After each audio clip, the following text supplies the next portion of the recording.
Hello all the students, welcome to MH Institute once again, and it's your science lecture for class 9th. So let's start here, and it is your lecture number 6 and part 6 of unit 1st, matter in our surroundings. So बेटा last lecture से resume करते हैं. Last lecture में आपको मैंने solid state, liquid state और gases state में difference के बारे में हमने बात की थी. कुछ एक्टिविटीज़ की हेल्प से आपको बताया था. बेटा इनको आपको पर्टिकुलरली लर्न कर लेना, रटने का नहीं बट समझने के बाद. क्लियर? ओके.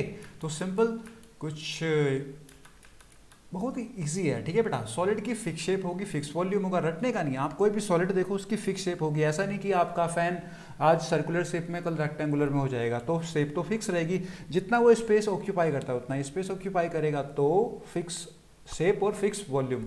ठीक है बेटा. अभी ऐसा तो नहीं है कि आपने अपने फैन को प्रेस किया और वो बिल्कुल छोटा सा हो गया, कंप्रेस हो गया. कंप्रेस भी नहीं होता. तो बेटा इट इज़ हार्डली कंप्रेस्ड. इसको कंप्रेस नहीं किया जा सकता सॉलिड को. और इसके पार्टिकल्स ऐसा तो नहीं है कि आज तो आपका फैन दिल्ली में था, कल मेरठ पहुंच गया, और आज मेरठ में था, कल मुंबई पहुंच गया. तो बेटा वो मूवेबल भी नहीं है. दैट मीन्स इसके जो पार्टिकल्स हैं वो मोशन में नहीं होते. और मोशन में नहीं होते हैं इसका मतलब नहीं काइनेटिक एनर्जी भी नेग्लिजिबल होगी. Okay. Solids have negligible kinetic energy. और बेटा सॉलिड को हम मिक्स नहीं कर सकते हैं. मैंने आपको कल बहुत डिटेल में बताया था. सॉलिड को मिक्स नहीं किया जा सकता. Solid don't have the property of diffusion. Diffusion का मीन्स इंटर मिक्सिंग. बेटा ये पार्टिकल्स बना के बताए थे. सॉलिड के पार्टिकल्स बिल्कुल आपस में बिल्कुल एक दूसरे से क्लोजली बाइंड होते हैं. तो इसमें कोई बीच में स्पेस नहीं होता है. इस स्पेस को क्या बोलते हैं? Intermolecular space. अभी इसमें बिल्कुल जो फोर्स होता है वो बिल्कुल स्ट्रांग होता है. वही तो पार्टिकल्स को बाइंड करके रखता है. कौन सा force? Attraction force. That means force of attraction will be very high. समझ आया बेटा? क्लियर? ये मैंने कुछ आपको एक्टिविटीज बताई थी. फिर लिक्विड स्टेट की तरफ आए थे. बट लिक्विड स्टेट का वॉल्यूम तो सेम होता है. आप 1 लीटर पानी लो, उसको ग्लास में डाल दो, ग्लास की शेप ले लेगा. बकेट में डाल दो, बकेट की शेप ले लेगा. और किसी सर्कुलर बॉल के अंदर डाल दो तो वो बॉल की शेप ले लेगा. किसी के भी अंदर डाल दो, हेक्सागन के अंदर डाल दो, हेक्सागन की शेप ले लेगा. अपनी हैंड पे डाल दो तो हैंड की शेप ले लेगा. ठीक है बेटा. तो लिक्विड का वॉल्यूम तो सेम रहेगा लेकिन शेप इंडेफिनिट होती है. शेप वेरी करती है जिस कंटेनर में उसको डाला जाता है. और लिक्विड्स तो फ्लो करते हैं तो इनमें फ्लूइडिटी होती है. Fluidity is the property to flow. समझ आया बेटा? फ्लो करने की प्रॉपर्टी को फ्लूइडिटी बोलते हैं. और रिजिड का मतलब होता है स्ट्रेंथ. अभी ईंट क्या है? ईंट रिजिड होती है. जो ब्रिक है, आप जिससे मकान बनाते हैं, ब्रिक है या स्टोन है, वो रिजिड होते हैं, वो बिल्कुल सॉलिड होते हैं. तो रिजिड का मतलब होता है एक तरह से बिल्कुल स्ट्रेंथ वाला मटेरियल, स्ट्रॉन्ग मटेरियल. लेकिन अभी आप क्या करोगे? उस पर प्रेशर लगाओगे ईंट पे तो एकदम से वो टूटेगी नहीं. लेकिन लिक्विड पे प्रेशर लगाएंगे, अगर हम पानी पे प्रेशर लगाएंगे तो हमारा तो हाथ ही पानी के अंदर चला जाएगा. तो वो लिक्विड रिजिड नहीं होते हैं. ठीक है बेटा. Liquid have lesser density as compare to solid. Solid की डेंसिटी बहुत ज़्यादा होती है लेकिन लिक्विड की डेंसिटी बहुत कम होती है. सॉलिड से कम होती है. ठीक है बेटा. सॉलिड से कम होती है डेंसिटी. मैंने क्या बताया था? आप डेंसिटी को यहाँ पे मास के साथ कंपेयर कर सकते हो, वेट के साथ कंपेयर कर सकते हो. तो बेटा अगर हम सेम वॉल्यूम का ही सॉलिड लें, सेम वॉल्यूम का ही लिक्विड लें, तो उन दोनों की डेंसिटी में सॉलिड की डेंसिटी ज़्यादा होगी कंपेयर टू लिक्विड. ठीक है बेटा. सॉलिड की डेंसिटी ज़्यादा होगी, लिक्विड की डेंसिटी कम होगी. रटने का नहीं, समझने का ओनली ऑन. ठीक है बेटा. अभी सॉलिड तो कहीं नहीं जाएगा लेकिन अगर आपने पानी गिरा दिया तो पानी क्या करेगा? आपके रूम के एक प्लेस से लेकर दूसरे प्लेस तक ट्रैवल करेगा. इसका मतलब पानी के जो पार्टिकल्स हैं, लिक्विड के जो पार्टिकल्स हैं, वो मोशन करते हैं तो उनमें काइनेटिक एनर्जी होगी. बिकॉज जो भी कोई पर्टिकुलर मोशन करेगा तो उसमें काइनेटिक एनर्जी तो होगी. अगर आप भी मोशन करोगे दैट मीन्स आप में काइनेटिक एनर्जी नहीं होगी. अगर आप बिल्कुल शांत बैठे हो, एकदम बिल्कुल स्टिल बैठे हो, तो आप में कोई काइनेटिक एनर्जी नहीं होगी. Kinetic energy is the energy required for motion. Particles in the liquid state can easily diffuse. बेटा जो लिक्विड है उनको हम इजीली इंटरमिक्स कर सकते हैं, इजीली डिफ्यूज कर सकते हैं. ये हमने बात की थी कल. ठीक है. जैसे लेमन जूस और वाटर का मैंने एग्जाम्पल दिया था. ठीक है बेटा. Gases is state of matter which neither have definite shape not definite volume. इसका ना तो कोई शेप होता है ना ही वॉल्यूम हो सकता है. इसको आप कितने ही छोटे वॉल्यूम में कंप्रेस करके रख सकते हैं. और अगर आपने उस सिलेंडर को खोल दिया तो वो गैस ईजिली बहुत सारे स्पेस ऑक्यूपाई कर लेगी. इसका मतलब उसका वॉल्यूम डेफिनेट नहीं होता. वॉल्यूम छोटा भी हो सकता है, वॉल्यूम बड़ा भी हो सकता है. आप कुछ गैसेस को अगर उसको ओपन कर दो तो वो एटमॉस्फेयर में हर जगह फैल जाएगी. अगर उसी को कंप्रेस करके एक छोटे से सिलेंडर में भी बंद कर सकते हैं हम. ठीक है बेटा. मैंने यहाँ पे डायग्राम बना के आपको सब कल बहुत डिटेल में बताया था. तो solid fix volume, fix shape, fix volume और not fix shape, it is liquid. और गैस का तो कुछ भी फिक्स होता ही नहीं है. ठीक है बेटा. गैसेज स्टेट के बारे में बहुत ज़्यादा बताया था मैंने आपको, बहुत डिटेल में मैंने आपको ये चीज़ें बता दी थी with practical examples and activities. ठीक है बेटा जी. तो आज का लेक्चर शुरू करते हैं. That is lecture number 6. Okay, so I hope clear. आज हम बहुत सारी चीज़ें पढ़ेंगे, हम सॉलिड, लिक्विड और गैस की एक छोटी सी टेबल बनाएंगे जिससे हमें शॉर्टकट में चीज़ें क्लियर हो जाएंगी। वो मैंने आपको कल भी बता दिया था। ओके बेटा, बार बार मास की बात हो रही है, डेंसिटी में मास की बात हो रही है, वेट की बात हो रही है। मैं कभी कभी बोलता हूँ आपको सिंपल वे में बताने के लिए कि मास को कभी कभी वेट मान लेते हैं। आज हम एक स्पेशल कॉन्सेप्ट पढ़ लेते हैं। ओके, ये केमिस्ट्री में भी इंपॉर्टेंट है और फिजिक्स में भी इंपॉर्टेंट है। ओके बेटा जी, मास और वेट होता क्या है एक्चुअल में? मास और वेट मैंने आपको रफली आइडिया बोला कि आप सेम मान सकते हो, बट सेम होता नहीं है ये। Okay, according to physics, according to क्या साइंस देखें तो it's not same. Clear? Okay, तो अभी तक के लिए तो इतना ही काफ़ी था। अब थोड़ा डिटेल में देख लेते हैं मास क्या होता है। बेटा मास पता क्या होता है? ये आप हो, ओके स्मार्ट बच्चा, क्लियर, ये आप हो। आपकी बॉडी के अंदर जितना मटेरियल भरा हुआ है, जितना मैटर है, जितने का मैटर है, मैटर क्या होता है? जो स्पेस ऑक्यूपाई करता है। अभी मैंने बता दिया ना, मैटर क्या होता है? जो स्पेस ऑक्यूपाई करता है। तो आपकी बॉडी में जितना भी मैटर है, अभी मैटर यहाँ पे एब्डोमिनल में और सीधा ये हेड में थोड़ी होगा, पैरों में भी तो कुछ ना कुछ होगा ना, होगा ना, तो पैरों में भी होगा। अभी हाथ तो बना ही नहीं है, हाथ में भी कुछ होना चाहिए, तो हाथ में भी कोई ना कोई मैटर तो होगा ना। हाथ में ब्लड है, फ्लैश है, सब कुछ है।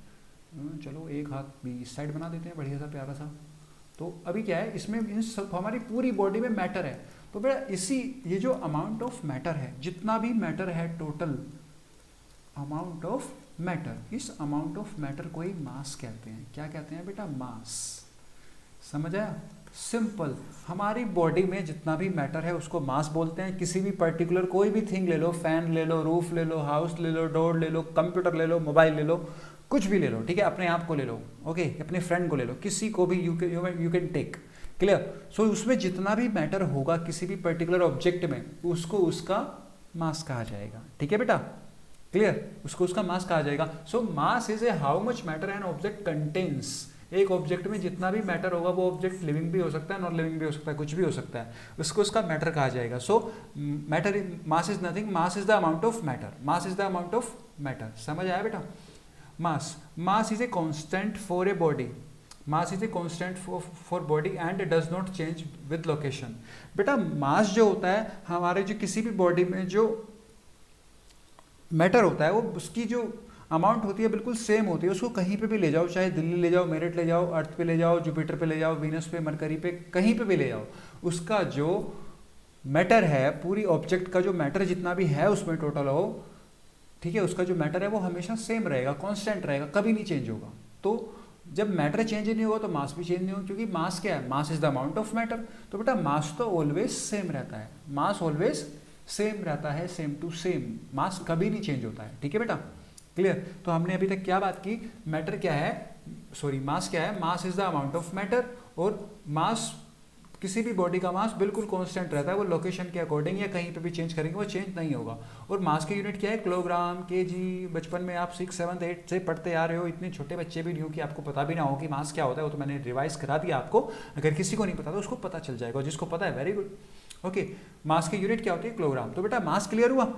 मास आप कहीं पे भी चले जाइए, पूरे यूनिवर्स में मास सेम रहेगा। बेटा मास का मतलब मैटर। मैटर ऐसा तो नहीं है कि भाई अभी अब अगर आप अर्थ पे हैं या मेरठ में हैं तो अभी आपके 2 हाथ हैं और आप दिल्ली चले जाएंगे तो 4 हाथ हो जाएंगे, ऐसा तो नहीं है। मतलब मैटर तो सेम रहेगा। अभी आपकी 2 टांगे हैं और फिर दिल्ली चले जाएंगे तो 40 हो जाएंगी, या फिर यहाँ पे आप अर्थ प्लैनेट पे हैं तो आपका जो है 1 नाक है और मून पे चले जाएंगे तो 20 नाक्स हो जाएंगी, 20 नोसेस हो जाएंगी, सॉरी। क्लियर? ऐसा तो कुछ नहीं है ना, सही है। सो हमारे जितना ऑर्गन है, जितना मैटर है हमारी बॉडी में या किसी भी पर्टिकुलर थिंग में, किसी आपके मोबाइल में जो मैटर हुआ है फुल, जिससे पूरा का पूरा मोबाइल बना हुआ है जिस मैटर से, ओके, पूरे का पूरा मैटर दैट ऑक्यूपाई स्पेस। समझ आया बेटा? तो अभी मोबाइल को चाहे मेरठ ले जाओ, दिल्ली ले जाओ, सिंगापुर ले जाओ, अमेरिका ले जाओ, जुपिटर पे ले जाओ, वीनस पे, कहीं पे भी यूनिवर्स में, पूरे यूनिवर्स में घुमा दो इसको, शिमला वगैरह सब जगह, ये मैटर चेंज नहीं होने वाला है। मैटर चेंज नहीं होने वाला तो मास भी चेंज नहीं होने वाला। समझ आया बेटा? बड़ी बड़ी क्लासेस के स्टूडेंट्स को भी यहाँ पे कंफ्यूजन रहता है, सो आपको नहीं रखना है। ठीक है बेटा? क्लियर? मास ऑलवेज कांस्टेंट, क्योंकि हमारा जो मैटर है किसी भी बॉडी का, किसी भी ऑब्जेक्ट का, वो चेंज नहीं होता, वो है एज इट इज रहता है। ठीक है बेटा? क्लियर? सो यहाँ तक मास की हमने बात कर ली। अब आते हैं बेटा वेट पे। वेट क्या होता है? बेटा वेट जो होता है, अब यहाँ देखो एक छोटा सा प्यारा सा फॉर्मूला बताऊंगा जो आपने पढ़ा होगा साइंस में, W = mg। ठीक है बेटा? W = mg। Okay, W = mg। W equal M G. बेटा M क्या है? M for mass, G for gravity, G for gravity. अब बेटा आप अच्छे से देखना, ये जो W है W for wait, W for wait, तो अभी क्लियर हो जाएगा बहुत अच्छे से। तो बेटा W equal M G means weight क्या है? Weight is the product of mass into gravity, mass into gravity. तो एक बात बताओ बेटा, जो वेट है वो किस पे वेरी कर रहा है? वो किस किस पे वेरी करेगा? मास पे और ग्रेविटी पे। मीन्स मास और ग्रेविटी दोनों का मल्टीपल है। कहने का मतलब बेटा वेट सिर्फ मास पे वेरी नहीं कर रहा, ग्रेविटी पे भी कर रहा है। कहने का मतलब अगर ग्रेविटी, बेटा जब हम अर्थ पे हैं तो हमारी ग्रेविटी G है, ये है अर्थ। और अगर हम मून पे हैं तो ग्रेविटी हो जाती है बेटा 1/6, जो अर्थ की ग्रेविटी उसकी 1/6 हो जाती है। क्लियर? 1/6। तो ग्रेविटी तो चेंज हो सकती है ना, ग्रेविटी तो चेंज हो सकती है। तो बेटा यहाँ ये तो मास पे भी वेरी कर रहा है, ग्रेविटी पे भी। तो जब ग्रेविटी चेंज होगी, देखो मास तो सेम रहेगा, मास तो कांस्टेंट रहेगा, ये तो चेंज होने वाला नहीं है, लेकिन ग्रेविटी तो चेंज हो सकती है। जब भी हम अर्थ के सरफेस के ऊपर नीचे जाते हैं तो ग्रेविटी चेंज होती है। ओके, ये क्या होती है? ये तो चेंज होगी ये। Okay, it's not constant, it is changeable. Okay, it's changeable. Okay, so ये तो बेटा चेंज होगी। जब ग्रेविटी चेंज होगी तो आप ये बताओ, सपोज करो मास 10 है और ग्रेविटी 2 है, तो वेट कितना हो गया? 10 2 20। और मास अगर 1 है और ग्रेविटी 5 है तो 5 हो गया। अगर मास 10 है, एक छोटा सा यहाँ रखते हैं, मास 10 है, ग्रेविटी 2 है, तो कितना हो गया? वेट 20। अब अगर मास तो सेम है लेकिन ग्रेविटी 4 हो गई, अभी वेट कितना हो गया? 40। समझ गए बेटा जी? मास तो सेम होता है लेकिन ग्रेविटी चेंज होती है और ग्रेविटी पे डिपेंड करता है वेट। क्लियर? तो कहने का मतलब मास तो कांस्टेंट रहेगा लेकिन जो वेट है वो चेंज करता है। Weight is not constant, it change from place to place. अभी आप, अगर मैं आपको एक एग्जांपल देता हूं,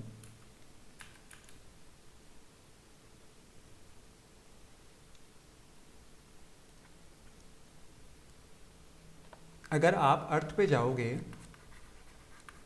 ठीक है, फाइन, अगर अर्थ पे जाओगे तो बेटा अर्थ पे जो आपका वेट है, सपोज करो 30 kg है। ओके फाइन, 30 kg है, सिंपल। मैं अभी लूँगा, साइंस के वे में नहीं बता रहा हूँ, अभी एक सिंपल वे में बता रहा हूँ। अगर आप मून पे चले जाओगे तो आपको जान के खुशी होगी कि आपका वेट सिर्फ 5 kg होगा। कितना होगा? 5 kg होगा। अपने आप को आप 5 kg का फील करोगे। वाई? क्योंकि बेटा मून पे ग्रेविटी होती है 1/6। सो W इक्वल mg। सो क्या हो जाएगा? mg/6 मीन्स वेट कितना हो जाएगा? बाई 6 हो जाएगा, मीन्स 5 kg का हो जाएगा। क्लियर बेटा जी? वेट 5 kg का हो जाएगा। और इट इज़ द रीज़न जब एस्ट्रोनॉट्स अंतरिक्ष में जाते हैं, कॉस्मोस में जाते हैं बेटा, तो क्या होता है वहाँ पे वो उड़ने लगते हैं, वहाँ पे वो उड़ने लगते हैं। हम तो मतलब उड़ नहीं सकते हैं अर्थ पे, लेकिन वहाँ पे वो हवा में उड़ने लगते हैं। क्यों? क्योंकि उनका वेट वहाँ पे बहुत बहुत बहुत बहुत ज़्यादा कम हो जाता है, इसलिए वो वहाँ पे उड़ने लगते हैं। उनमें वेटलेस हो जाते हैं वो। Simple, clear? इसलिए वो उड़ने लगते हैं बैलून की तरह। सही है? वाई? समझ आया बेटा? मास और वेट का डिफरेंस क्लियर हुआ? तो है ना मैजिक? क्लियर बेटा? फाइन। सो आप समझ गए होंगे what is the difference in weight and mass. तो बेटा वेट क्या है? Weight is the force exerted on a mass by gravity. Gravity पे डिपेंड करता है। Weight is the force exerted on a mass by gravity. बेटा weight वो force है जो किसी मास पे, मास का मतलब हम मास है ना, ओके आपके अंदर भी तो मास है, वो वाले मास की बात नहीं कर रहा हूँ, मैटर की बात कर रहा हूँ। आपके अंदर मैटर है, मैटर का मीन्स मास, और जो हमारे पे ग्रेविटी जो फोर्स लगाती है उसी फोर्स को बोलते हैं weight. Weight is the force exerted on a mass by gravity. Gravity हमारे ऊपर या किसी भी ऑब्जेक्ट के ऊपर जो फोर्स अप्लाई करेगी, that force is known as weight. और weight is not a constant, it change from place to place. मैंने बताया आपका, जुपिटर पे कुछ होगा, अर्थ पे कुछ और होगा, और मून पे कुछ और होगा, और जितने भी है सैटेलाइट्स वगैरह सब पे डिफरेंट होगा। ठीक है बेटा? अब यहाँ पे देखो बेटा, साइंस है, बेसिक लाइफ है, हमेशा याद रखना। ये मास की यूनिट होती है किलोग्राम, और वेट की यूनिट न्यूटन होती है, वेट की होती है न्यूटन।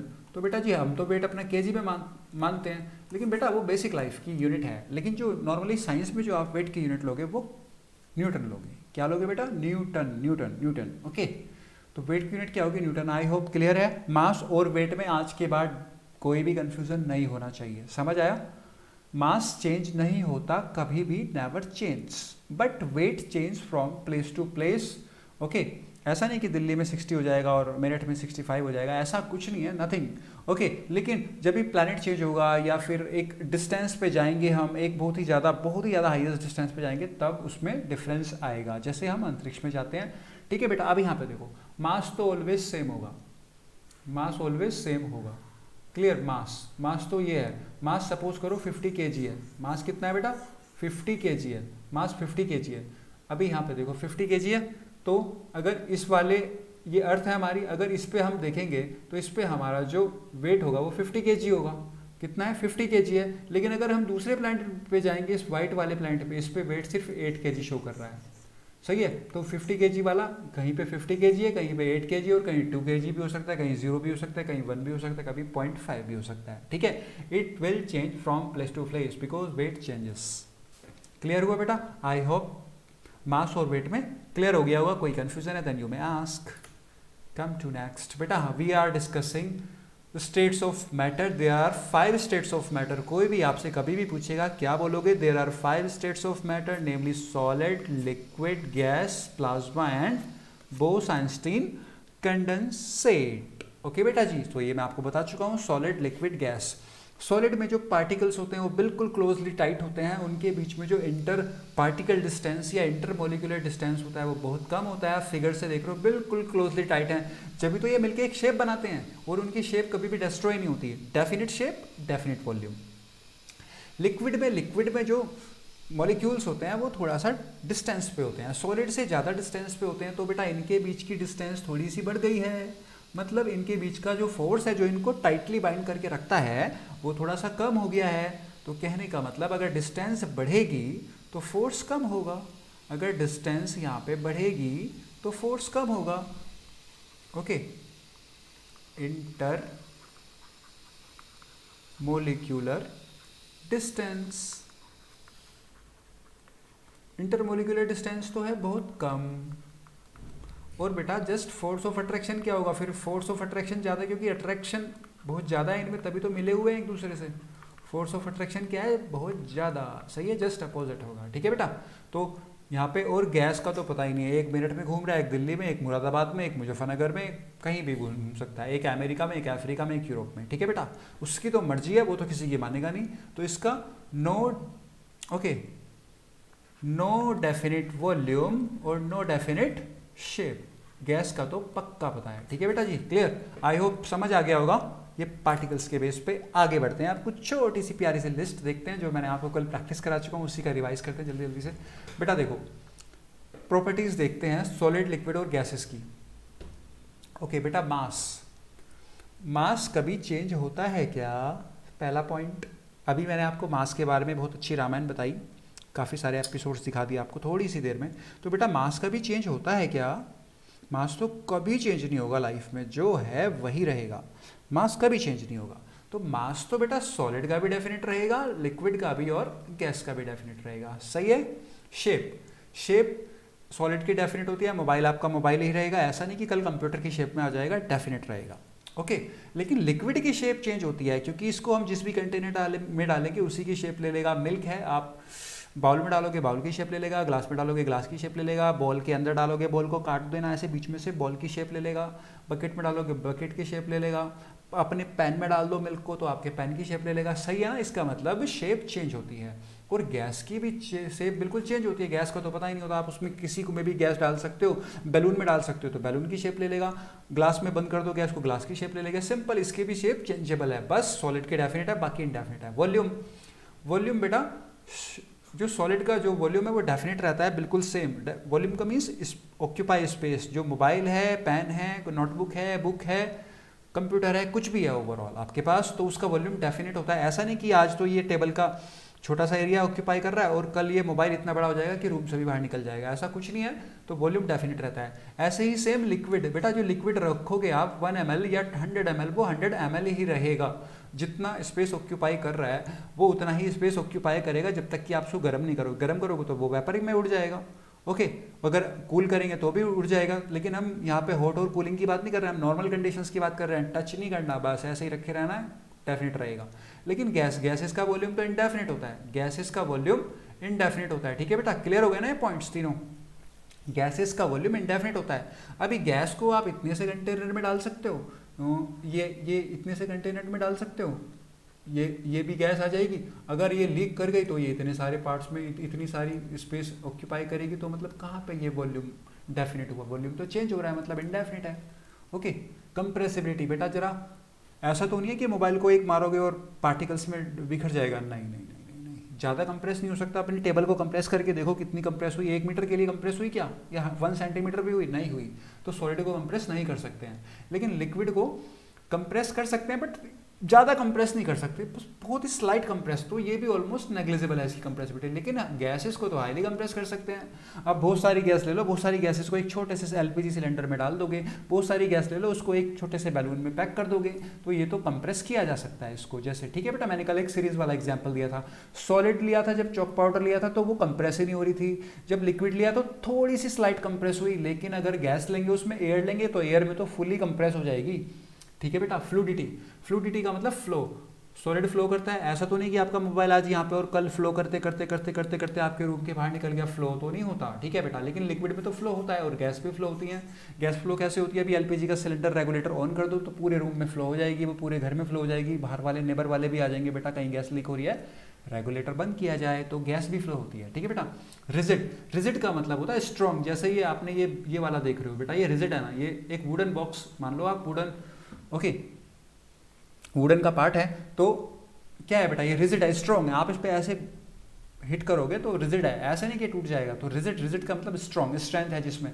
तो बेटा ये तो बहुत हाईली रिजिड होते हैं, ये लेस रिजिड होता है लिक्विड, और ये तो रिजिड होते ही नहीं है बेटा। अभी लिक्विड में क्या करोगे आप, लिक्विड में ऐसे हाथ लगाओगे तो आपका हाथ तो लिक्विड के नीचे चला जाएगा, तो रिजिड कहाँ हुआ? ऐसे ही गैस है, गैस है कोई भी, अभी हमारे चारों तरफ एयर है, एयर में हमें कुछ फील होता है क्या? कोई स्ट्रेंथ फील होता है? नहीं, कुछ नहीं होता, तो ये रिजिड नहीं है, it's not rigid. Diffusion, diffusion means intermixing. बेटा सॉलिड सॉलिड को मिलाएंगे तो मिलेंगे, पर बहुत ही ना के बराबर, बहुत ही स्लो मिलेंगे। ठीक है, लेकिन लिक्विड तो बहुत जल्दी मिल जाते हैं। जैसे मैंने अभी कल लेमन और वाटर का एग्जांपल दिया था, लेमन जूस और वाटर का, तो इजीली मिक्सअप हो जाते हैं। शिकंजी बनाते हैं हम, कितने कितने सारे लिक्विड डालते हैं, उसमें सब मिक्स हो जाते हैं।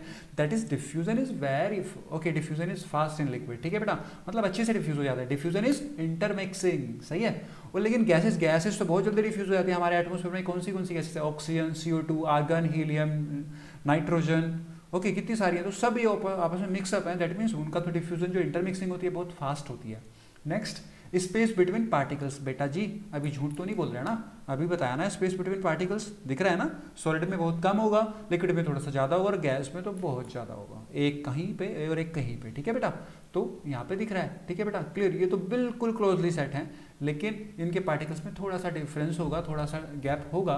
और गैसेस में तो एक यहाँ पे होगा, एक यहाँ पे होगा, एक यहाँ पे होगा, काफ़ी अच्छा खासा गैप होगा। अब बेटा मैंने जस्ट बताया था, अगर गैप कम होगा तो फोर्स ज़्यादा होगा, गैप ज़्यादा होगा तो फोर्स कम होगा। सिंपल, जस्ट 8 जो है 9, जस्ट रिवर्स में बात करेंगे। Inter particle force, space between particles, इसको क्या बोलते हैं बेटा? Inter molecular, inter molecular, sorry inter molecule space, inter molecular या इंटर पार्टिकल स्पेस, स्पेस, या इसी को हम क्या बोलते हैं सिंपल भाषा में? वॉइड्स। क्या बोलते हैं? वॉइड्स।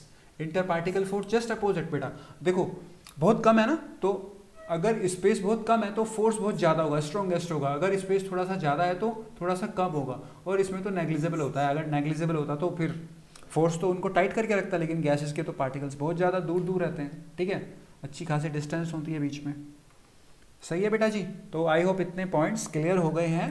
तो रटने का नहीं है बिल्कुल भी, मैंने आपको इतना डिटेल में समझाया है कि आपको बिल्कुल रटने की जरूरत ही नहीं पड़ेगी, और कभी आप भूलोगे नहीं। ठीक है, तो ना रटना है ना भूलना है, बस अच्छे वे में पढ़ते रहना है, बहुत आराम से पढ़ते रहना है। ठीक है बेटा, क्लियर, फाइन। तो चलिए बेटा आगे बढ़ते हैं, आगे बढ़ते हैं और थोड़ा सा ट्राई करते हैं। एक बार फिर से रिवाइज, कंप्रेसिबल नहीं कर सकते बिल्कुल, थोड़ा सा कर सकते, ज़्यादा नहीं कर सकते, बट ये तो इसको तो कर सकते हैं पक्का। हाई डेंसिटी, बेटा जी डेंसिटी, डेंसिटी का मीन्स, डेंसिटी का मीन्स मैंने क्या बताया था? मास पर यूनिट वॉल्यूम, मास पर यूनिट वॉल्यूम। डेंसिटी का means mass per unit volume, मास पर यूनिट वॉल्यूम। ठीक है बेटा, तो सॉलिड मास पर यूनिट वॉल्यूम, तो मास सॉलिड मास थोड़ा वेट से, सही है ना, डेंसिटी इक्वल मास पर यूनिट, मास को किस रेट करते हैं, सिंपल भाषा में वेट से। तो अगर हम सेम वॉल्यूम लें तो बेटा सॉलिड का वेट ज़्यादा होगा, लिक्विड का वेट उससे कम होगा और गैसेस का वेट तो उससे भी कम होगा। क्लियर। अगर आप सबका 1 ml 1 ml 1 ml लें वॉल्यूम, या 100 ml लें तो सबका 100 ml ले लो वॉल्यूम, या ठीक है, या इतना इतना ज़्यादा एरिया ले लो, इतना ज़्यादा एरिया ले लो अपनी टेबल पे और उस पर सॉलिड रखो, बिल्कुल सॉलिड फिक्स कर देना है, और इसी एरिया में लिक्विड फिक्स कर देना है, इसी एरिया में गैस फिक्स कर देना है। तो सबसे ज़्यादा जो वेट होगा, सबसे ज़्यादा जो वेट होगा, सबसे ज़्यादा जो मास होगा, सबसे ज़्यादा जो डेंसिटी होगी, डेंसिटी किससे वेरी करती है, मास पर यूनिट वॉल्यूम, वो किसकी होगी बेटा, सॉलिड की होगी। ये मैंने बहुत डिटेल में बताया था, तो रटना नहीं है बिल्कुल भी। सॉलिड की हाई डेंसिटी होती है, लिक्विड की भी थोड़ी सॉलिड से हल्की कम होती है, लेकिन गैस की तो बिल्कुल लो डेंसिटी होती है। सॉलिड का डेफिनेट वॉल्यूम होता है, लिक्विड का भी होता है, लेकिन गैस का कोई डेफिनेट वॉल्यूम नहीं होता और ना ही कोई गैस का डेफिनेट शेप होता है। क्लियर बेटा जी, fine, okay fine. Fills container completely, मतलब जो तो जिस कंटेनर में जाएगा उसी कंटेनर में वो उसको ऑक्यूपाई कर लेगा। सॉलिड की एक शेप होती है, लेकिन इसकी नहीं होती और इसकी भी नहीं होती, ठीक है बेटा, क्लियर। डिफ्यूजन के बारे में बात कर रहे थे बेटा। डिफ्यूजन का मतलब जब भी आपस में मिलेंगे तो बहुत ही लिमिटेड होगा डिफ्यूजन, लेकिन इसमें नॉर्मली हो जाएगा, लेकिन इसमें बहुत जल्दी के साथ होगा। Okay clear. हीटिंग के साथ बताया बेटा, अगर हीट करोगे, अगर आप एक बात बताओ बेटा, अगर आप तीनों को हीट करो, सॉलिड लिक्विड गैस को, तो अभी आपको किसका पता है, इमेजिन करो अगर तीनों को हीट करेंगे तो क्या होगा। अगर हीट करेंगे तो लिक्विड जल्दी गर्म होगा, सॉलिड जल्दी गर्म होगा, गैस जल्दी गर्म होगी। बेटा सबसे ज़्यादा जल्दी गैस गर्म होती है, गैस हीटअप होती है, तो सबसे ज़्यादा होगी गैस। उसके बाद चलो गैस का तो कोई बात नहीं, अगर नहीं जानते तो आप जान जाओगी, सबसे ज़्यादा गैस गर्म होगी तीनों में, ठीक है। उसके बाद सॉलिड लिक्विड में कंपेयर करते हैं बेटा जी। हीट करने पे पानी जल्दी गर्म होगा, या आप अपने किसी भी सॉलिड को उठा के लकड़ी को या फिर पत्थर को ज़्यादा गर्म करोगे, वो जल्दी गर्म हो जाएगा, पानी गर्म होगा, सही है बेटा, पानी गर्म होगा। तो सॉलिड और लिक्विड में देखें तो थोड़ा सा लिक्विड ज़्यादा जल्दी हीट हो जाता है, ओके, लिक्विड ज़्यादा होता है, ठीक है बेटा, सॉलिड उससे कम होता है, होते तो गर्म है लेकिन लिक्विड जल्दी होता है, ठीक है, फाइन, समझ आया बेटा। तो ये आपको जो कंपैरिजन है वो क्लियर हो गया, ठीक है। अभी एक छोटा सा एक्सेप्शन लेता हूँ बेटा, और आपको कुछ सीखने के लिए भी मिलेगा उसमें। एक्सेप्शन मैंने आपको बताया था बेटा, साइंस फैक्ट्स पे काम करती है, कुछ रूल्स पे काम करती है, चाहे वो मैथ्स हो या साइंस हो, लेकिन कुछ चीज़ें ऐसी होती हैं जो रूल्स फॉलो नहीं करते। जैसे लीप ईयर, सब 31 के थे, लेकिन फरवरी पता नहीं कहाँ से यहाँ पे ट्रीट लेने आ गई 29 की 28 की, तो ये इट्स एन एक्सेप्शन, सही है बेटा। तो इस तरह साइंस में होते हैं, ओके। तो अभी यहाँ पे देखते हैं बेटा, देखो डेंसिटी पे बात करेंगे, ओके। अभी बेटा हम डेंसिटी की बात करेंगे आइस की और वाटर की, आइस की और वाटर की। आइस क्या है, सॉलिड, और वाटर क्या है, लिक्विड, ठीक है बेटा। जो मैंने आपको रूल बताया है अभी, मैंने बताया कि जो डेंसिटी होगी वो लिक्विड की ज़्यादा होगी, लिक्विड की ज़्यादा होगी, मतलब लिक्विड की ज़्यादा होगी, और सॉरी डेंसिटी जो है वो सॉलिड की ज़्यादा होगी और लिक्विड की थोड़ा इससे कम होगी, सही है बेटा, है तो, लेकिन सॉलिड की ज़्यादा है। ये मैंने नॉर्मल रूल बताया आपको, लेकिन एक्चुअल में क्या होता है, एक्चुअल में क्या होता है, आइस सॉलिड, और यहाँ पे हम डेंसिटी की बात कर रहे हैं, वाटर, वाटर लिक्विड है।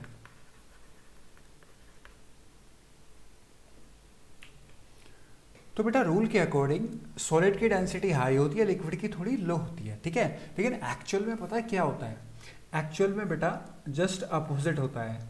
आइस की तो डेंसिटी होती है लो, LOW लो, और वाटर की होती है हाई, सही है, ओके। रूल तो यहीं पे ख़त्म हो गया था, लेकिन एक्चुअल में ये होता है, और इस एक्चुअल को ही बोलते हैं, अगर कोई चीज़ रूल को फॉलो नहीं कर रही है, इसी को बोलते हैं एक्सेप्शन, सही है, इसी को बोलते हैं एक्सेप्शन। सही है बेटा, क्लियर। अभी कहाँ सही है, अभी तो मैंने रीज़न नहीं बताया, पहले रीज़न समझ में आ जाएगा फिर सही है, क्लियर। अभी देखो बेटा, और मैं आपको कॉन्सेप्ट बताऊंगा। पता है आपने ये बचपन से देखा है,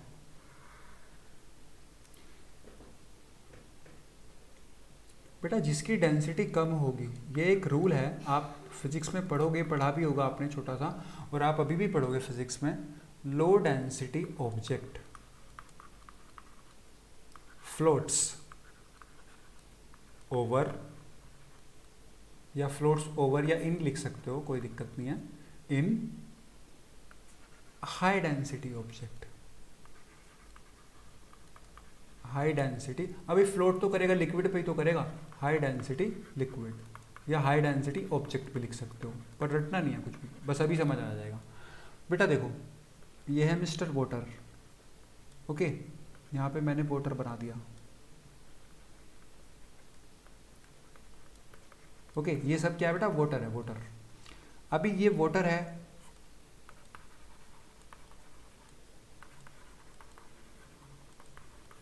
ओके, ये वाटर है,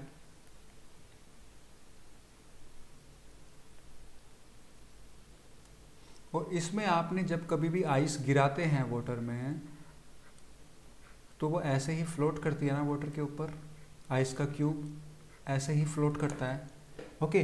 तो बेटा आइस क्या है, आइस क्या है बेटा जी, आइस है सॉलिड, आइस है सॉलिड। अब आप देखना बेटा, सॉलिड फ्लोट कर रहा है वाटर में, सॉलिड वाटर में फ्लोट कर रहा है, और सॉलिड अगर वाटर में फ्लोट कर रहा है तो सॉलिड की डेंसिटी कैसी होनी चाहिए, लो डेंसिटी। और वाटर की कैसी होनी चाहिए, क्योंकि वाटर के अंदर फ्लोट करना है ना, तो वाटर यहां पे हाई डेंसिटी होगा। समझ आया ना बेटा, क्लियर। तो यहां पे वाटर की हाई डेंसिटी है, आइस की लो डेंसिटी है, इसलिए आइस वाटर में फ्लोट करता है, फ्लो करता है, ठीक है बेटा। हमेशा अगर हम बात करें, आप सी में या रिवर में कहीं पे भी नहाते हैं, कहीं पे भी स्विमिंग करते हैं, तो बेटा आप उस पर स्विम करते हो, पता है आप क्यों स्विम करते हो, चलो यहाँ पे करते हैं। अभी ये क्या है, ये रिवर है, ठीक है बेटा, ये रिवर है, क्लियर, ये रिवर है। अभी रिवर में क्या है, आप स्विमिंग कर रहे हो, ये आप हो बढ़िया से ऐसे स्विमिंग कर रहे हो अच्छी क्वालिटी से, ठीक है, आप स्विमिंग कर रहे हो, ओके, आप स्विमिंग कर रहे हो ऐसे। तो अभी आप क्यों स्विमिंग कर रहे हो बेटा, क्योंकि जो रिवर का जो वाटर है, आपकी डेंसिटी जो है, योर डेंसिटी लो, और रिवर, ओके, रिवर वाटर की जो डेंसिटी है वो हाई है, क्योंकि बेटा हाई डेंसिटी वाले में लो डेंसिटी वाला ऑब्जेक्ट फ्लो करता है, ठीक है, हाई डेंसिटी वाले ऑब्जेक्ट में लो डेंसिटी वाला ऑब्जेक्ट फ्लोट करता है, ओके। फ्लोट का मतलब फ्लोट समझते हो ना, तैरना, ओके, तैरना। हाई डेंसिटी में लो डेंसिटी फ्लोट करता है, तो बेटा हाई डेंसिटी में लो डेंसिटी फ्लोट करता है, मतलब लो डेंसिटी किसकी होगी, आइस की, और हाई डेंसिटी किसकी होगी, वाटर की। लो डेंसिटी किसकी होगी, आपकी, और हाई डेंसिटी किसकी होगी, रिवर वाटर की। समझ आया बेटा, फाइन। तो ये एक्सेप्शन था और ये क्लियर हो गया होगा। अब ऐसा क्यों होता है, ऐसा क्यों होता है, तो इसका भी एक रीजन है, उस रीजन पे बात करेंगे। तो बेटा जी ऐसा क्यों होता है कि जो आइस है वो वाटर में फ्लोट करता है। अभी जो वाटर है, WATER, वाटर मीन्स जल, तो बेटा वाटर का क्या फॉर्मूला होता है बाबू, H2O। सो 2 H एटम और एक O एटम, सही है, H और O ऐसे कनेक्ट रहते हैं, ठीक है। अभी फिर H और फिर O, क्लियर बेटा, फाइन। अभी H2O, तो ये आपस में ऐसे मिले होते हैं, इस तरह से मिले होते हैं, HO ऐसे बाइंड होते हैं ये। तो ये वाला क्या करता है बेटा, H2O, फिर से ये आपस में मॉलिक्यूल सारे बाइंड होंगे, ये इससे कनेक्ट होता है, ये H ये इस O से कनेक्ट होता है, तो ये ना हाइड्रोजन बॉन्ड बनाते हैं। हाइड्रोजन ही है ना, हाइड्रोजन और ऑक्सीजन, तो ये क्या बनाएगा, हाइड्रोजन बॉन्ड बनाता है। और जब भी ये हाइड्रोजन बॉन्ड इस तरह से बनाएगा वाटर, क्लियर, और बेटा जो आइस की जो एक शेप है, जो शेप आइस की है, वो जो शेप होती है उसमें वो डेंसिटी, इसकी जो डेंसिटी होती है, इसकी डेंसिटी वाटर से कम हो जाती है इस आइस की शेप में। आइस की जो शेप है, आइस की जो शेप है, इसकी डेंसिटी वाटर से थोड़ी कम हो जाती है। और वाटर की क्यों ज़्यादा हो जाती है इससे, आइस से? क्योंकि वाटर जो है H2O में हाइड्रोजन बॉन्ड बनता है, इसलिए उसकी डेंसिटी इससे ज़्यादा हो जाती है। और इस स्ट्रक्चर के अकॉर्डिंग, जो ये स्ट्रक्चर है आइस का, इसके अकॉर्डिंग इसकी डेंसिटी कम हो जाती है, इसलिए वो वाटर पे फ्लोट करता है। आई होप समझ आया बेटा, ठीक है। बस आपके लिए इतना इंपॉर्टेंट नहीं है, मैंने आपको बताया कि एक्सेप्शन क्या होता है, क्यों होता है ये, क्योंकि आपके माइंड में आ सकती हैं चीज़ें, ठीक है बेटा। और माइंड में आ सकती हैं तो उसका डेफिनेटली ट्रीटमेंट भी होना चाहिए। अगर मैंने आपको बताया कि हाँ ये डेंसिटी वो रूल के अकॉर्डिंग वेरी करती है, लेकिन कभी भी फ्लोटिंग केस होगा और आइस वाटर वाला, तो यहाँ पे ये एक्सेप्शन की तरह लिया जाता है। और बेटा आपको देखो ये बहुत इंपॉर्टेंट है, ये मैंने बता दिया, ये आपकी होल लाइफ जब तक भी साइंस पढ़ोगे, जब तक आपका पीछा नहीं छोड़ने वाला, आपकी एकेडमिक से लेके कॉम्पिटिटिव एजुकेशन तक, ठीक है बेटा। Fine, so I am just educating you. आपको पता होना चाहिए सारी चीज़ें क्यों होती हैं, क्यों एक चीज़ें एक दूसरे में तैरती हैं। ये पक्का है कि जो चीज़ें फ्लोट करेगी उसका डेंसिटी कम होगी, और जिसके अंदर फ्लोट करेगी उसकी डेंसिटी ज़्यादा होगी, ठीक है बेटा। अभी मैंने एक एग्जाम्पल दिया आपका स्विमिंग वाला, तो आई होप समझ आ गया होगा। सो चलिए बेटा आगे बढ़ते हैं।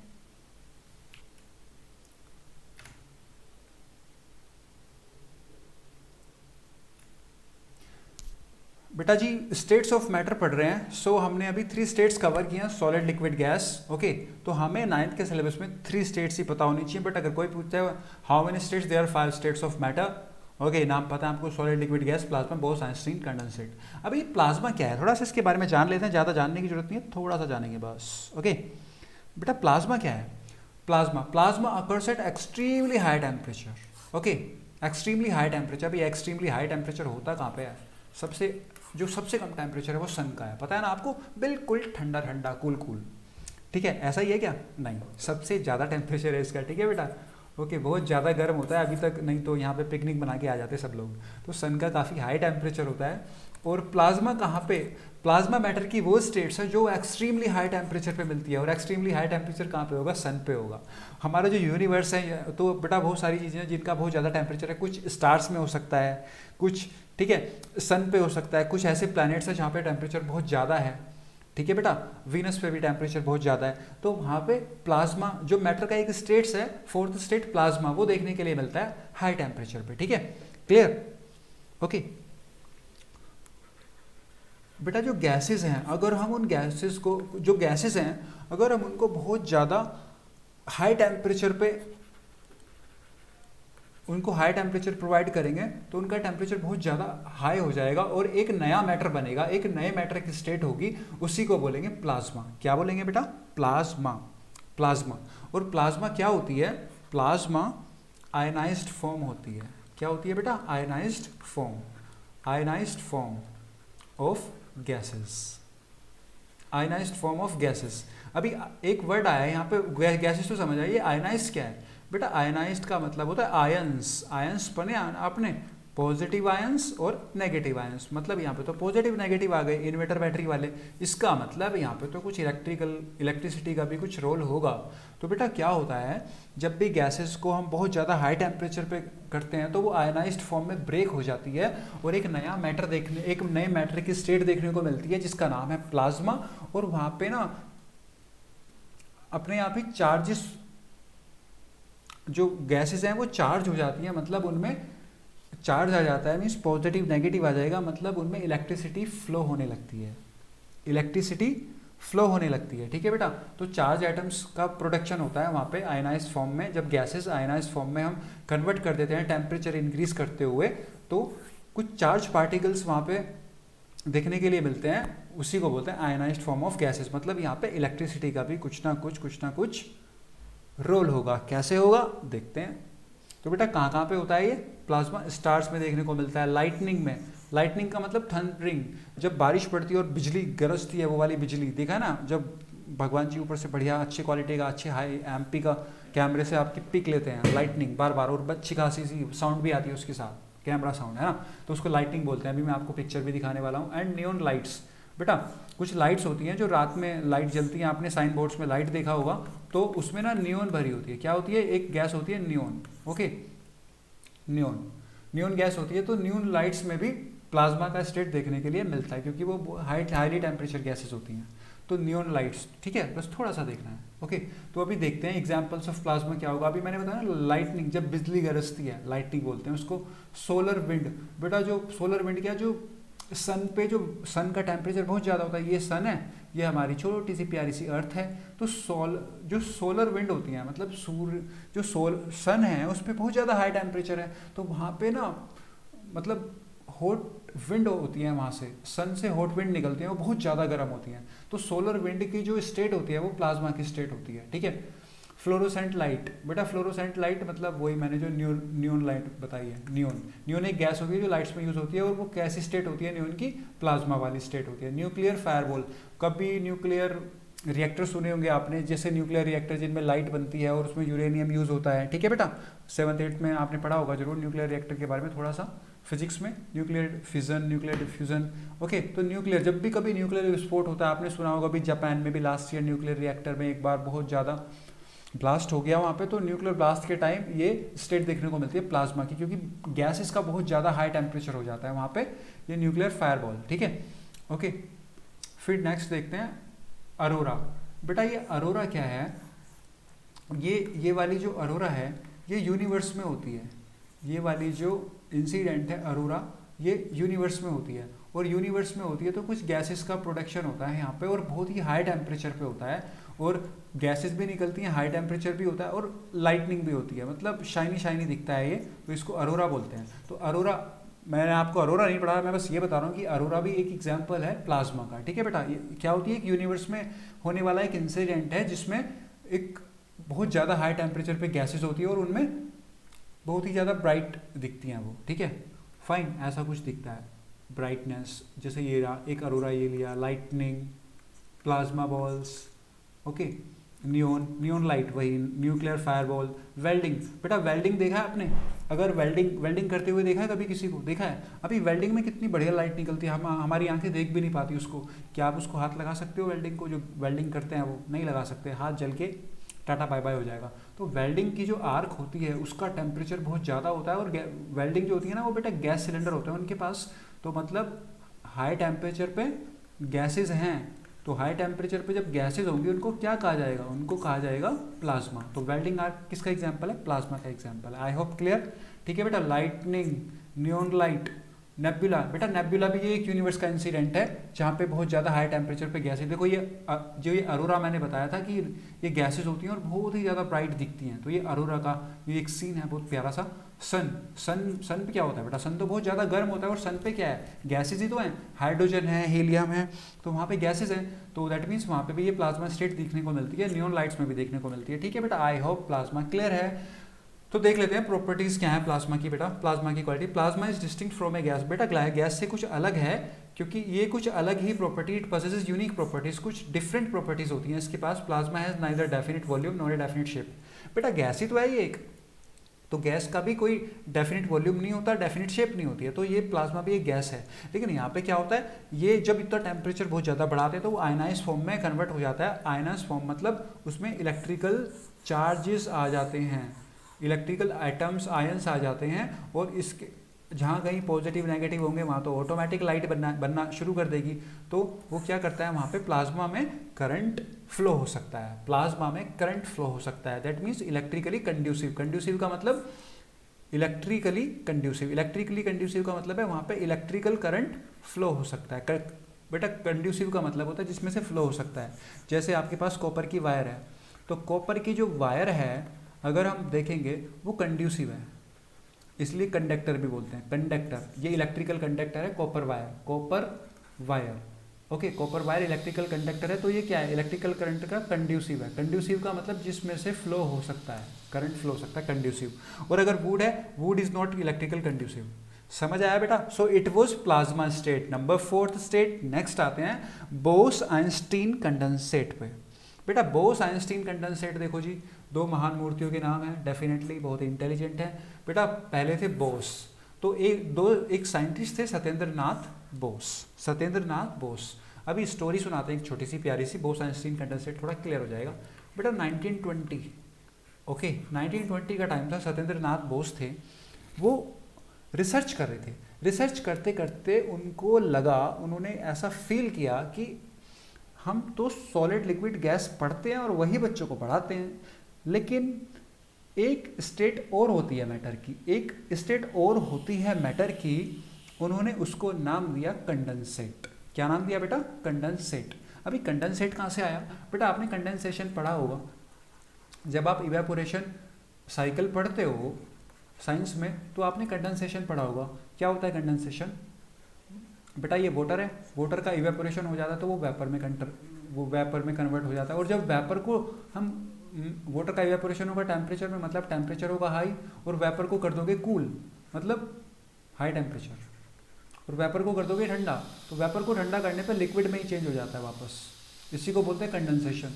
तो कुछ कंडेंसेशन से रिलेटेड था ये, तो इसको नाम दिया इन्होंने कंडेंसेट। लेकिन अभी 1920 में वो अच्छे से वर्क कर रहे थे, लेकिन कुछ उनको प्रॉब्लम्स आ रही थी, कुछ समझ नहीं आ रहा था। अभी 1920 में ही एक बहुत ही अच्छे इंटेलिजेंट साइंटिस्ट थे जो कि बहुत फेमस थे उस टाइम, उनका नाम था अल्बर्ट आइंस्टीन। सभी जानते हैं, ओके सभी जानते हैं अल्बर्ट आइंस्टीन, है ना बेटा? E=mc², ओके पूरी फिजिक्स, ओके E=mc²। तो 1920 में उन्होंने क्या किया, सत्येंद्र नाथ बोस जी ने अल्बर्ट आइंस्टीन को कॉल किया कि जी ऐसा है कि मैं एक रिसर्च कर रहा हूँ और मुझको लगता है कि मैटर की एक और स्टेट हो सकती है, कंडेंसेट। अभी फिर अल्बर्ट आइंस्टीन ने उसको एक्सेप्ट किया और उन्होंने अच्छे से रिसर्च किया, लेकिन उस टाइम में ये दोनों इस मैटर की स्टेट को प्रूफ नहीं कर पाए। ठीक है बेटा, इसका कोई प्रूफ नहीं कर पाए इसको, और चले गए। तो अभी क्या हुआ, रिसर्च चलती रही। तो बेटा चलते 1995 आ गया। इस टाइम 3 साइंटिस्ट थे, 3 साइंटिस्ट ऐसे रिसर्च कर रहे थे बहुत टाइम से। तो उन्होंने प्रूफ किया कि हाँ एक स्टेट होती है मैटर की जिसका नाम है कंडेंसेट। क्लियर? जिसका नाम है कंडेंसेट। तो बेटा 3 साइंटिस्ट को उनको 2001 में नोबेल अवार्ड मिला। अभी जरूरी नहीं है उन 3 साइंटिस्ट का नाम जानना, बस हमारे लिए इतना पता है कि बोस आइंस्टीन कंडेंसेट होती क्या है, बस इतना काफ़ी है। ठीक है, तो 2001 में उनको नोबेल मिलता है, मतलब पॉपुलर हो गए, नोबेल अवार्ड। अभी नोबेल अवार्ड मिल गया मतलब उनकी जो रिसर्च है वो सक्सेसफुल हो गई कि हाँ एक कंडेंसेट एक मैटर की स्टेट है। लेकिन अभी भी रिसर्च कंटिन्यू चल रही है, अभी भी ज़्यादा कुछ नहीं पता है, बस इतना पता है कि मैटर की किस स्टेट होती है। अब ये होती क्या है वो देखते हैं बेटा, बोस आइंस्टीन कंडेंसेट होती क्या है ये देखते हैं। सो बेटा जी कंडेंसेट का मतलब मैंने आपको बताया कूल करेंगे।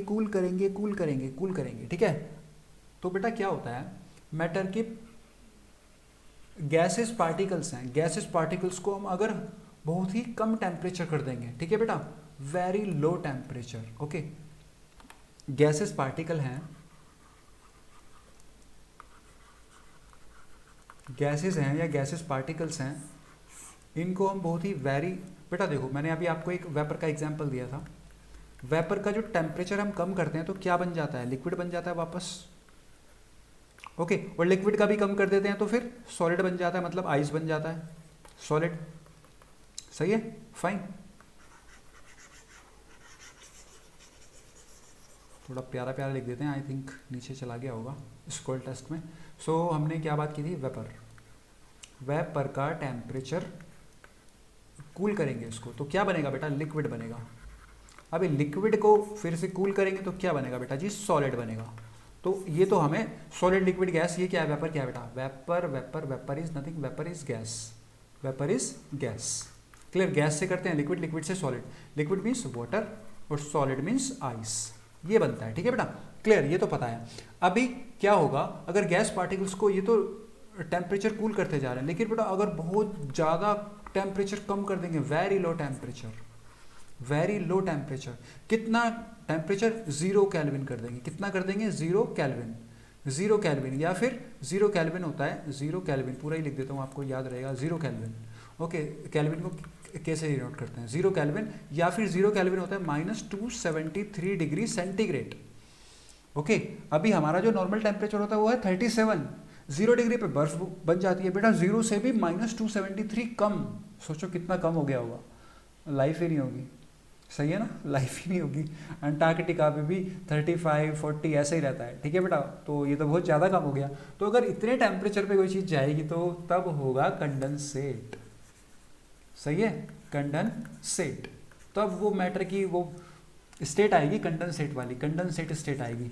कितने टेम्परेचर पे? -273 पे, ठीक है। -273 डिग्री सेल्सियस बोलो या फिर 0 केल्विन बोलो, ठीक है बेटा। ओके, 0 केल्विन में -273 डिग्री सेल्सियस होते हैं। ओके बेटा जी, तो आई होप क्लियर हो गया होगा आपको। सो क्या हुआ बेटा, अभी जब वो 3 साइंटिस्ट थे उन्होंने प्रूफ कर दिया, तो उन्होंने इसका नाम किसके नेम पे दिया? 3 साइंटिस्ट ने। एक तो ये बोस का स्टार्टिंग किया था, इसने बोस ने किया था, और एल्बर्ट आइंस्टीन ने भी इस पर रिसर्च की थी। तो इन्होंने इनका नाम दिया पूरी स्टेट का बोस आइंस्टीन कंडेंसेट। क्या नाम दिया बेटा? Bose Einstein condensate. ओके बेटा जी। सो ऐसे ऐसे ये मैटर का 5th स्टेट आया, बोस आइंस्टीन कंडेंसेट। क्लियर बेटा? तो आपको मैंने पूरी की पूरी कहानी बता दी है कंडेंसेट की। क्या होता है? Very low temperature. प्लाज्मा क्या होता है? Very high temperature of gases and that breaks ionized form and with charge particles that is electrically conducive gases, इसको प्लाज्मा बोलते हैं, ठीक है बेटा। तो आज के लेक्चर में हमने बहुत कुछ अच्छे से किया, स्टेट्स कवर किए मैटर के। तो अच्छे से पढ़ते रहिएगा, रिवीजन करते रहिएगा। डिस्क्रिप्शन में आपको नोट्स मिल जाते हैं। You may revise this video lecture only in 5 minutes. Okay बेटा, तो रिवाइज करते रहेंगे, माइंड में सेट रहेगा, और बार बार लेक्चर को देखने की कोई रिक्वायरमेंट नहीं होगी फिर आपको। सिंपल बेटा, ऐसे पढ़ो कि माइंड में सेट हो जाए, और रटने का नहीं बिल्कुल भी, हर चीज़ समझने का, ठीक है बेटा। सो thank you so much for attending this lecture, and it's enough for today. Let's meet in the next lecture. Have a great day.